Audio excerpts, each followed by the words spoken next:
The stock market slide. CNBC's Trish Regan is at the NYSE with the latest this morning. Trish, good morning. Good morning, Brian. You know, there's a lot of concern here among the traders at the New York Stock Exchange about the markets, about the economy, and about the housing sector. There's no real consensus right now as to whether or not the president's plan will actually work. And at the same time, there is a growing chorus of people that say, you know what, I pay my mortgage on time. Why should I have to help bail out those that don't?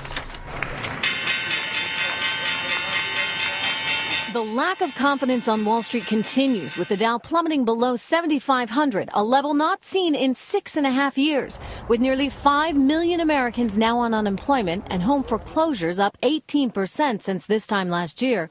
Some question whether President Obama's plan to fix the housing market will actually work. The government is promoting bad behavior. CNBC's Rick Santelli, who covers the Chicago Mercantile Exchange, whipped up a frenzy when he called for a revolt from the trading pit against government money bailing out homeowners who are in over their heads. This is America. How many of you people want to pay for your neighbor's mortgage that has an extra bathroom and can't pay their bills? Raise their hand. How about we all? President Obama, are you listening? Wednesday, the president urged Americans to work together to solve the housing crisis. It'll require all of us to step back and take responsibility. But Santelli's outrage reverberated across the country. The government is promoting bad behavior. From talk radio listeners in Fort Lauderdale, Florida, one of the hardest hit real estate markets, we have done everything we're supposed to do, and I don't want to bail anyone out, to the streets of New York. I feel that they have the mortgages and it's their responsibility to pay them. President Obama's plan to save the housing market by stemming foreclosures will not only cost taxpayers $275 billion, but also, critics say, will set a bad precedent. Why pay your mortgage if the government will ultimately bail you out? So it is a bitter pill to swallow, but it's one we need to swallow so that the financial system, the economy, don't slide away. You know, one thing I want to mention, and Brian, this is something that you and I have spoken about, is that 92% of Americans are still paying their mortgages on time. So this is very much an issue of confidence, basically fear about the future, because you have a lot of adjustable rate mortgages that will be resetting. And the concern is that many Americans may not be able to afford their mortgage payments in the future, Brian. Trish Regan down at the NYSE this morning. Trish, thanks. And for this, we want to bring in CNBC's Rick Santelli from his perch above the Chicago Merc, and Steve Liesman, who's here in the studio with us, CNBC senior economics reporter. Good morning to both of you, gentlemen. And Rick, no surprise, I'd like to start with you. After yesterday, your videotape outburst was the most emailed moment in the blogosphere, in the web universe yesterday. First of all, what would you do about all the folks who've just been through this era where they were told there were bucket loads of money, they were told it was almost their patriotic duty to own a home, whether or not they could afford it? Who do we see about them? What would you have them do?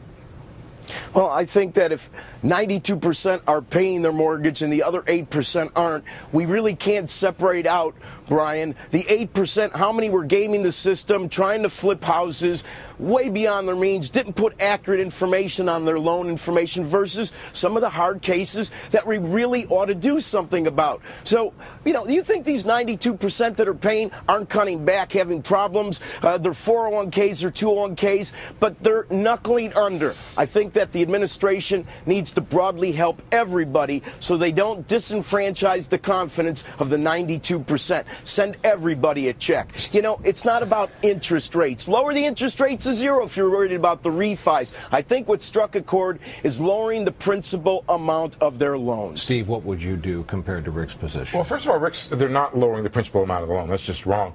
The other thing is look, we know a lot of things were done wrongly back a couple of years ago. They put people in loans they shouldn't have been in. This was the free market doing its thing. What's that, Rick?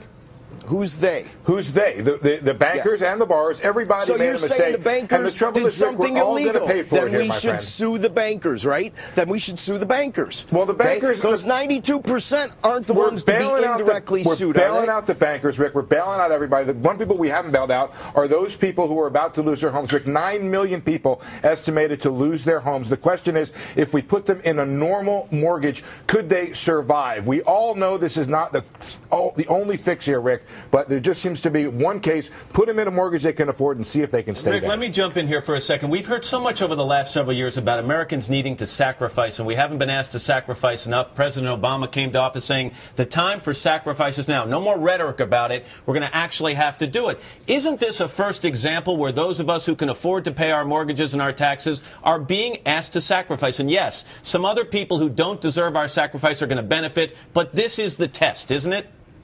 Well, Matt, did they actually ever ask you to sacrifice? They're or did asking they us legislate? right now.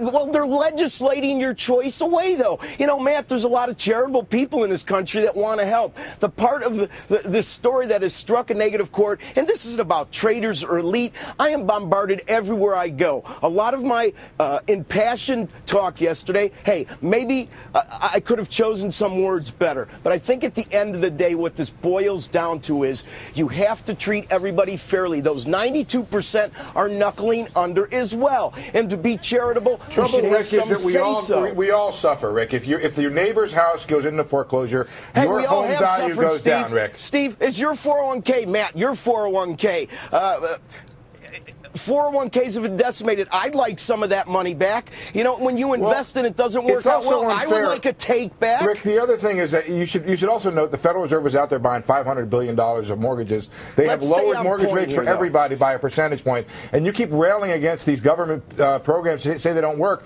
They have been the only thing that's worked out. That we have tried for 2 years to let the bankers and the borrowers figure it out on their own. We've gotten almost nowhere. What's your definition of what is working? Working is when there's a lot of zeros and trillions of dollars. Aren't you worried about your kids and your grandkids? Aren't you worried that the notion to do something, no matter what it is, spend money, there's a downside there. You come to a point, Rick, where doing nothing costs more than doing something. And, Rick, let's get back to that foreclosed home next to you. Yes. What do you do about that? That was the crux of this. It was the mortgage crisis that started this off and got us all into this. It was the leverage based on some of those subprime loans. Let's not lose sight of this world of derivatives and leverage that is now going in reverse. It doesn't change the foreclosed house next door to yours. Listen, when houses were at the high prices, did you look at your house as an investment and think, oh, my God, I don't think my house is worth that, but maybe I ought to sell? There's a lot of Americans that feel bad, and if the house on the left or a house on the right goes into foreclosure, the experts are saying you suffer too. But if you let judges break contract law, this innovative country that everybody knows is going to snap back, we're going to send a bad message to world investors. The market cannot fix this because of the complicated structure. What is the market, This Steve? is not Jimmy Stewart and It's a Wonderful Life. The market is no. Futuristic Steve, there is no such thing as the market. The market is a mechanism, Steve, and the mechanism is moving and representing decisions by people. Rick, let me just jump in here. Let me move beyond the theatrics of what you said yesterday and ask for the practicality of it. What is it exactly you want people to do? You've called for this Chicago Tea Party. What exactly do you want the average person out there in that 92% to do about this?